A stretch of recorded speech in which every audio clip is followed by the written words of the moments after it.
Selçuklu soyunun yiğit evladı. Fetihlerin babası Alparslan'ın torunu Sultan Melikşahoğlu Sencer. Ünlü meydan pusatlarımızındır.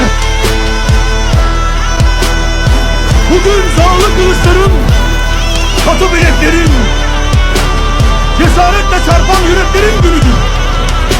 Rızayı ilahi için meydanda aslan gibi titremenin, kurt gibi atılmanın, kartal gibi pençe vurmanın günüdür. Bugün geçit, ya gazi olmanın